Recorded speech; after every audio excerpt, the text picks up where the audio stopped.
Yep. I think that's it at wide receiver. Missing anybody, Pete? I think we covered it pretty good there. No, I think that's about it, man. All right, so let's get to memory lane here to wrap this thing up. Almost 1,200 on. Yeah, like and subscribe to this show. So Pete's pulling up the article. Those of you who follow the show, I know my guy, I know I had a few guys here that wanted to get in on these 2008 discussions.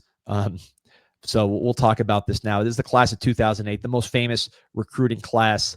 I saw Alex Lopez in the chat. Let's see if he jumps in. He has some inside stories on this class. But anyways, 2008, most famous recruiting class, probably Miami Hurricane history. I do a big series called Reviewing the Classes, where I go back from basically every class of the Coker era, the Shannon era, Golden era, and Manny era to see what went wrong. Now that we have enough time to really reflect on these classes and see how they turned out and not just talk about them off memory, we can actually like evaluate numerically the impact of these classes. So this was one of the most requested classes, was the class of 2008. Of course, this is Randy Shannon's first full class. This is the Miami Northwestern class. This is the Arthur Brown class. This was the #1 ranked class in the country. So a lot of people remember the hype around this class. You had coming off a 2007 season with Randy Shannon, where you were 5-7. You got blown out in the Orange Bowl the last game, kind of low point. A lot of that was Coker's bad recruiting and bad culture. So Manny's trying to rebuild it here.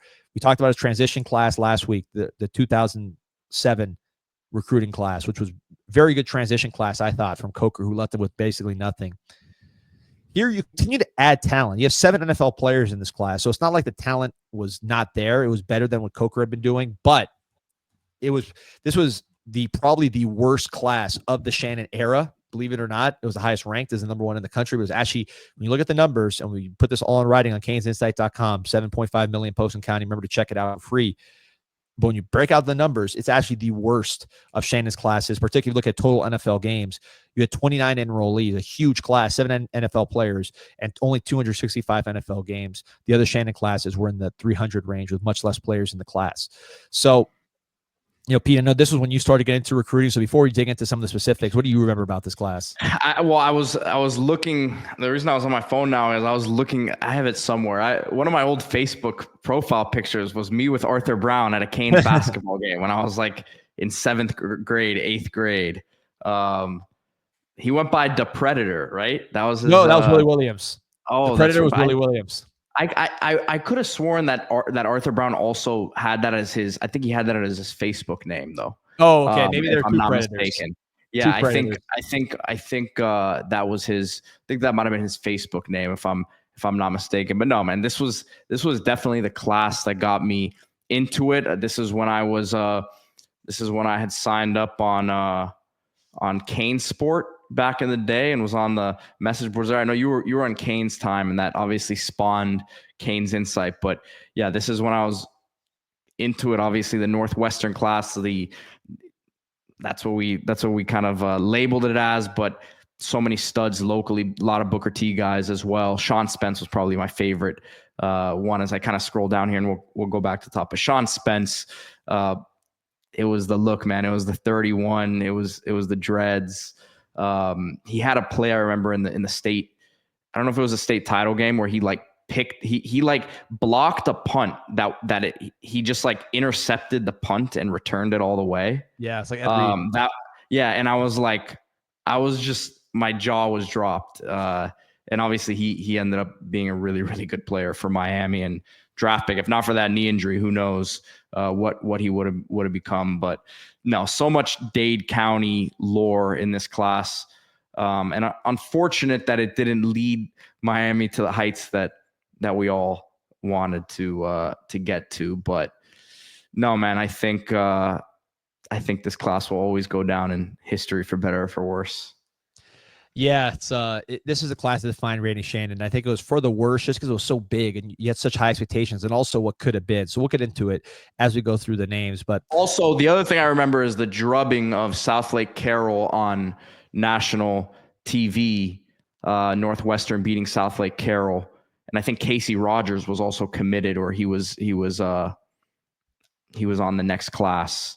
So Yeah, that was insane. So, I mean, what you're talking about, South Lake Carroll was like on like a 4-year winning streak, undefeated streak in Texas. They were a richer school. Miami Northwestern had gone through a pretty big scandal where the entire administration basically got fired because of an Antoine Easterling kind of, cover up involving, some sexual allegations involving a younger student. So it was a whole thing. But Miami Northwestern actually had a practice by themselves, not knowing if they're going to have a season that summer, ended up having the season with all new coaches, winning the national championship, not just the state championship, going to South Lake Carroll in Texas. Some of these guys have never been on a plane before. They beat them. And Ja'Cory Harris was basically calling his own plays like Johnny Unitas back in the day. It was an unbelievable group, an unbelievable story, and you expected a lot from this class. Didn't quite live up to it, and it could have been really, really special. So just going through some of these names, you have 3 5-star players. They all made the NFL, but I don't think any of them, aside from Brandon Harris, impacted your team as much as you wanted to see. Arthur Brown, you mentioned from Wichita. This was the highly rated guy. Incredible size, speed, power, all the traits as far as a run and hit linebacker. I think he clashed with Shannon a little bit in terms of Shannon's was very rigid. He liked guys like Glenn Cook that were smart, that did everything right. He would bench guys that physical traits. We talked about Willie Williams earlier. If they weren't up to snuff. Also, Arthur Brown had an off-the-field incident later in his Miami tenure, which got him out the door, involving a female co-ed.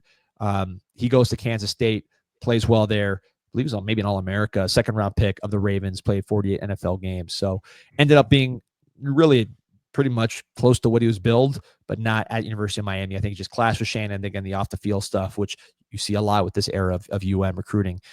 Marcus Forston, to me, the biggest, I labeled him the biggest disappointment in the class. And I hate being that negative, but you've got to figure out, you got to be honest when you do these breakdowns. He made the NFL, so he made a lot, only 2% of college football players make the NFL. So shout out to him on that. This was the number 1 defensive tackle in the country. This was somebody who just dominated the All-America game. And I think looking back on Marcus Forston, P, and you saw his career at Miami, I just think that with Marcus Forston, he had all the athletic ability in the world, but he maybe didn't have that physical power as far as like knocking guys back and just being that knockback guy. He was more of a slip the block, get in the backfield kind of guy, similar to Kareem Brown from a couple classes ago. He's just more finesse to me than just straight power. He's a law enforcement officer now, I believe in Georgia. So he's doing his thing, but yeah, not quite as good as you hoped. And then Brandon Harris, he was an All-America in Miami. I think he wasn't as good as some of the other corners in this class just on talent, but he was a very talented, good corner, second-round pick, and an All-America. Anything to add on those 3 guys? Brandon Harris, future defensive backs coach of the University of Miami. Speaking into existence, man. He was always a smart player. His dad, of course, he's coaching. He's at FAU, man. He's the co-DC and corners coach, and I think he got that title of co-DC. They elevated him. Yeah, I'm looking at it now. They elevated him actually last season in the middle of the year, and he had done some really good work with that DB core, and obviously he's got it in his blood. So the coaching, I think people talk about DVD a lot, and we all are fans of DVD, but don't forget about Brandon Harris now. Yeah, his dad, Ice Harris, legendary coach. His brother, yeah. So, yeah, so he's and he was, as a player, man, smooth cover corner, All-America player, really good for us. Didn't have the size and pure size. His speed was fine. His pure size, maybe, of some of these other guys. That's why he didn't have the longest pro career, but 42 game second-round pick. That's a good pro career, and then just an unbelievable player. Now here's where we get to more of the disappointments. Aldarius Johnson, a.k.a. Glue Hands, out of Northwestern, one of the most prolific receivers in the state. Just didn't have the speed, I think, to separate. His son is now a recruit. Ramon Buchanan, they called him Cookie, out of Melbourne, Florida. Urban Meyer famously smashed his cell phone when Ramon Buchanan flipped from Florida to Miami, or chose Miami over Florida. But that was a Barrow. Michael Barrow was Miami's linebacker coach, really put a lot of effort in to get Buchanan. And he was awesome on his highlights, super explosive, just safety linebacker, never really found his fit. Jordan Futch, another 4-star player from Chaminade, just never really got it going. Sean Spence, we talked about him, Pete, the best player in this class to me. Of all the things that he did, and he was a great player at UM, this was shocks. This is one thing I think he is the most amazing. This guy played 53 NFL games. You say, okay, that's a good career. He tore his knee so bad before his career started in the preseason. He had nerve damage from how bad his knee injury was. And he came back and played 53 NFL games. I mean, that is ridiculous. This guy was really, really smart. One of the smartest players ever. Yeah, crazy. It's like I said. I mean, what would his career have been, man? Yep. Shout out to the villains in the chat with King David. So going down the list, Devon Johnson, wide receiver from Booker T, kind of bounced around different things. Didn't really make an impact until Golden got here, and actually had a good senior year for Golden. Was productive there. Marcus Robinson out of Homestead, kind of a linebacker, defensive end tweener, never found his spot.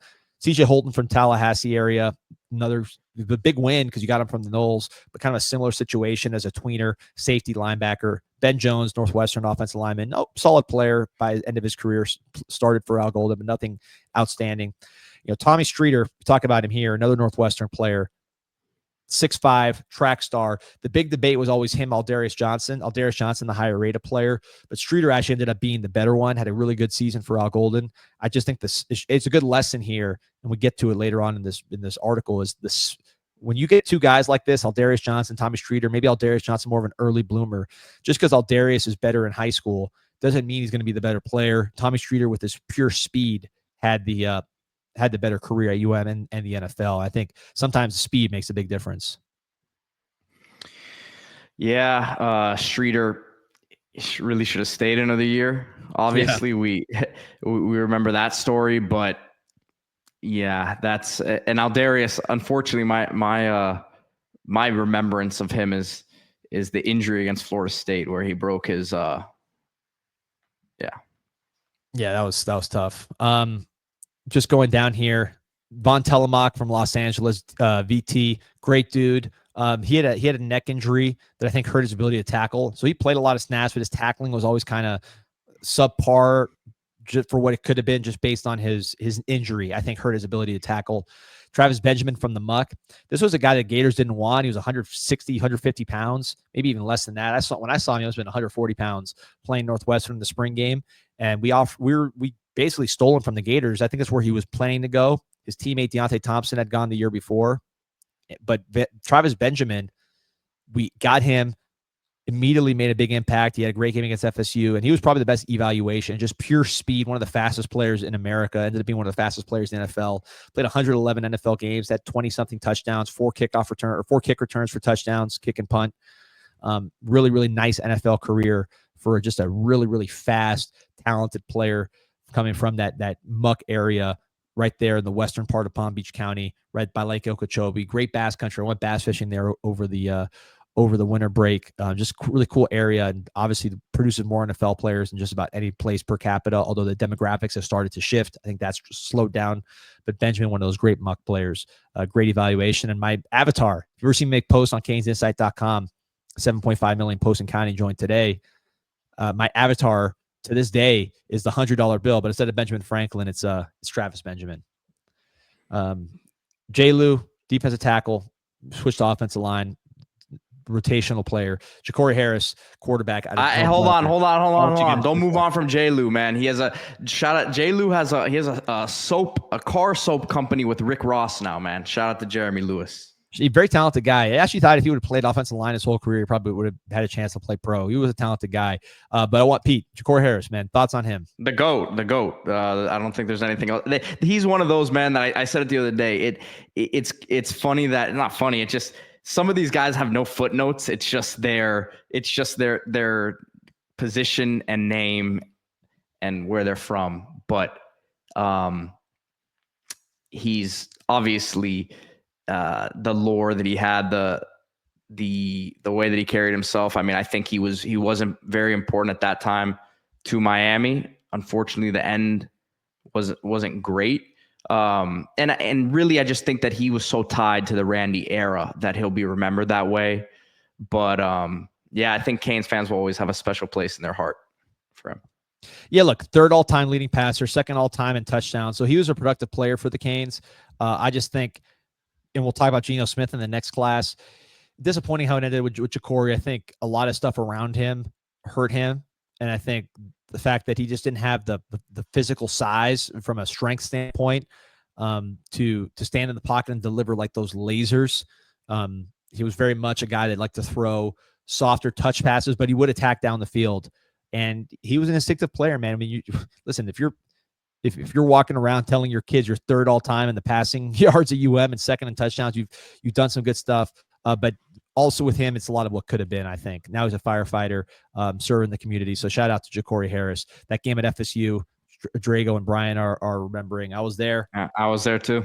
Unbelievable. Travis Benjamin.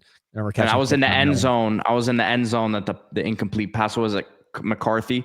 Yeah. Who was right there on it. Yeah. Yep. See murder. So then we go down the list. Taylor Cook was kind of a toolsy quarterback out of Dallas that we offered as a project. Was he the Judd Anderson? Great comp, but Judd Anderson, much better. I mean, Taylor Cook really couldn't throw. LaRon Bird, good evaluation, went to a camp, played well there. I was there, 3-star player from New Orleans. I remember seeing him at the camp and saying, wow, this guy is, a legit player. Played 5 NFL games. The rest of these guys didn't make it. Just some kind of key, quick notes on everybody. McKenna Regis, another Muck City guy from that Okeechobee area, played well, but not a star player. Theron Pimp Collier, that was the best one all time. That's another one. I have a story about that one. Can you show it on the air? Yeah, I have a picture. Well, yes, I have a picture with him after a game. It's another picture. I was just going through my old Facebook. I must have deleted a lot of these photos for some reason, but it was after the game, and he had a picture of, it was 2 strippers on the pole on his shirt. So I call him Pimp, man. So shout out to Pimp Collier, but I think speed and size. Not a good player, but never had size and speed. Gavin Harden out of Memphis. This is really the tragic story of this class. Great kid, great personality. Everybody loves Gavin Harden. Played super hard, just a really, really good person. And then, came from a very rough background as far as drug dealing, all that kind of stuff. Was poised. He was a scouting player of the year. Was poised to be a real star for Miami. That was the internal expectation. Then he hurt his neck, and he wasn't able to play anymore. And because of that, goes back to Memphis, falls into, the basically what he grew up in, and ends up being shot and killed a few years ago. So this is just, I mean, if he didn't hurt his neck, his life could have gone in a whole different direction. So this is really, when I think back to this class in terms of what the worst part about it was right here with Gavin Harden, just a total tragedy. So RIP to Gavin Harden, really a great person. Had that privilege of knowing him a little bit, and he was really a good dude. Joe Wiley, traits guy, kind of an unusual offer from Shannon in Broward County. No one really knew much about him, didn't end up doing much. Brandon Marti from Gulliver. This is a classic one. This guy was, he was a maniac in high school, and that's what his rep was. He goes to Gulliver, which is like a preppy school in Miami, and not school you anticipate producing this kind of insane person. But the guy goes to Miami. I heard it was awesome in practice. Like, he legit ran a 4.4. He's a Cuban linebacker that ran a 4.4, believe it or not. And he was making every tackle. I heard he was like legitimately like our best guy in practice. And then very quickly got into off the field problems, had drug issues, left the team. And then last I heard from him, he tried to hijack a helicopter. Like, he tried to steal a helicopter running away from the cops. So I think he's in jail, but that was a big story. It was like in Orlando or something. He tried to steal a helicopter. But yeah, Brandon Marti, his high school film was insane. This guy was, it's funny because you would think that this guy would, like you say, Gulliver, maybe this guy would be an overachiever. He was the opposite. This guy could have been a star, but he just was a maniac. So that was Brandon Marti. Kendall Tompkins, who he ended up getting he was a Green Tree All-American, right? He ended up getting it going a bit at the end. Practice, yeah, I had some plays, but Devon Johnson was really the one who ended up getting it going, I think, at the end, and then he got hurt. Yeah, exactly. And that's exactly right. Last minute offer with Tompkins, guy that produced as the third receiver with Johnson and Streeter. Good player, but not there. Cannon Smith, son of the late Fred Smith, who just died recently, the founder of FedEx. That was kind of like, hey, let's get a guy that's going to donate to the school kind of thing. Oh, and Arthur Smith's brother. Yeah, Arthur Smith. Where's he at now? Arthur Smith. He's the OC for the shoot. He has a pretty prominent job. Is he back with the Steelers? Yeah, he's back somewhere after being fired as head coach. But he's a good player. Steelers, yeah, he's back. He's back with the Steelers. Anyways, but Cannon, yeah, just short, off the field stuff. Didn't have a great arm. Just not, you know, he was offered really for the attention, I think. His dad No. What happened? He was? That's why they wanted him? Oh, sorry. I thought you were reading something on Twitter that was bad. Yeah. No. You scared me. Yeah. Very shocking. Very shocking. Yeah. But Cannon Smith was definitely not offered for his quarterback acumen. Andrew Smith, sleeper. No one really knew who he was out of Broward. Ended up playing a little bit in the golden era. John Calhoun, fullback from Indian River County, didn't do much. Pat Hill, who got a lot of hype as a fullback out of JUCO. He played, but it wasn't as good as Marquise Williams down the road, who was like the real fullback JUCO transfer that helped us. And Jake Weeklaw, the kicker, not a very good kicker, and I think he got like a child sexual assault or he had some kind of sex crime in Illinois. So star-crossed group when you go back and look. But I think that here's this, and we haven't talked about this. We've been going player by player, but here's the real problem with this class. All right, first of all, the best player in the South Florida this year was Patrick Johnson. Now you know him as Patrick Peterson, Hall of Fame player for the Arizona Cardinals. He's been around, but I mean, one of the best players of his era. And this guy was obviously the best. He was like Jeremiah Smith. I would compare him to that coming out of high school. You saw him at Pompano Beach. He returned kicks. He was the fastest guy on the field. He was the biggest guy at his position by far, and he was very smart. So he was an elite player, committed to Miami, ended up opening up his recruitment, signing with LSU. That basically started the trend, I think, of elite players going out of state. Patrick Peterson was ground zero for this. It happened before him, but he was really, to me, the ground zero of this problem that we had that continues to this day. We talk about Derek Cooper. Johnny Laguna says bag recruitment. That was very widely rumored at the time. But, we know how that turned out. He ended up being the best player probably from this whole class. He's a Hall of Famer. Then you go to this is really, I think, if you had to sum up the issues with this class, here it is. We signed 5 receivers from Dade County, not from Broward, not from Palm, not from South Florida as a whole. No, just from Dade County, just from this county, 5 players. And the 6th one was T.Y. Hilton, 4-time Pro Bowler from Miami Springs. Okay. It's pretty, the odds of that happening are very low. Then you go to Miami Northwestern. You offered 8 players, or you signed 8 players from one high school. Never happens. 8 from one high school, same year. The 9th guy was Levante David, who'd go on to Nebraska and become a Hall of Fame candidate. He might make the Hall of Fame. So you get 8 players from one high school, and the 9th is a Hall of Famer. How often does that happen? You talk about the Muck. We got Travis Benjamin and McKenna Regis from the Muck, which is, again, that area in Okeechobee, Pahokee, Glade Central, right there by the Okeechobee River in the western part of Palm Beach County. 20,000 people in that area. Great football players. There's only 20,000 people. We got 2 guys from that class, from that area. The 3rd one was Joe Norris Jenkins, who was a Pro Bowler. We signed a 5-star. How often are there 5-star defensive tackles in Miami, Dade County? Not often. You got the one you wanted, Marcus Forson. The one we didn't get was Corey Luget, who goes to Illinois. He's a 1st-round pick, plays in the NFL forever. And you signed 2 offensive linemen from South Florida, which doesn't produce a ton of offensive linemen. And then the 3rd one, Joe Looney, goes to start 42 games in the pros, signs with Wake Forest. So this was such a good year locally. And it seemed like all the best players went elsewhere. And that's, I don't know what else to say other than, like, if you want to sum up what happened this class, that would be it. Yeah, it's tough to look back on, but it's part of what we've come to really. I mean, the last 20 years, this is getting this class was one of the highlights, you'd have to say. Oh yeah, no, this was recruiting wise. Right? I mean, and not only recruiting wise, but like at the time, just putting yourself in that moment. The narrative was this was the class that's going to get Miami back legitimately. So I think as a program, if you're looking for highs in the last 20 years, this is in the top 3. Unfortunately, that has nothing to do with games that were played on the field.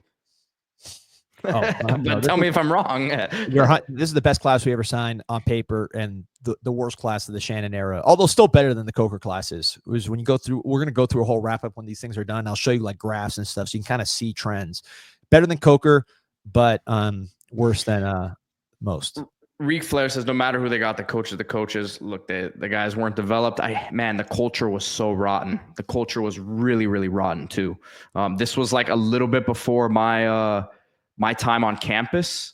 The culture wasn't great during the golden era when I was there either. It was better than this, but he was still cleaning up a lot of stuff from the Shannon time, but there were still remnants of it, and the culture was bad, man. Yep. A lot of people followed recruiting in this class. Cafecito on Kane show mentioning that as well. A lot of people, this is like their class where they really started following it. And it's because it was written about locally. Like I had never seen it written about. The Northwestern was a national program before like now Central Northwestern are national programs, but that was a bit different at that age. That was when they didn't have the high school series, the showcase series. They would just like play individual like Northwestern games. Yep. And then they would also be on Sun Sports too, so you could get you get pretty much all their playoff games, I remember.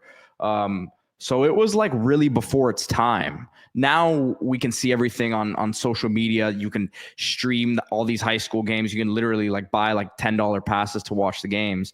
It was the hype around it was very different for that time, which is why I think a lot of people like myself got into it at that time. Yep, I'm with you. So over 1,300 online. Sign up to CanesInSight.com. I do the series. We'll have the rest of it all going through the Manny classes so we can compare crystal ball to everybody else and just kind of look at this whole thing. So sign up CanesInSight.com for free. 7.5 million posts and counting, the busiest Canes community on the planet. Sign up today. Like and subscribe to the show. Over 1,300 on, man. You guys gotta be part of this. We're rolling every day. On vacation, doesn't matter. We're almost 2 hours deep in this one. Brandon's screaming for baseball. I promise you, we're gonna have a big baseball show. I'm trying to do it right. So we're getting all the pieces together. Got a big commit yesterday, so we're breaking it down. I'm getting all the news I can. We're gonna give you a full comprehensive baseball show, Brandon. I promise you. So yeah, man, this was a big one, but fun to trip down memory lane. A little painful at times, but we'll keep it rolling. As we go through the other Shannon classes. But yeah, this one, what could have been if we got the best players in South Florida, which we thought we did, but we didn't. All right, Canes fans, remember to hit that like button, subscribe to the channel. We've got next week plus here. We got camp starting, so keep it locked on CanesInSight. We are going to have you guys covered as we continue to go through these positional previews. Appreciate everyone who is on with us today. Hit that like button, subscribe to the channel. Go Canes. Go Canes.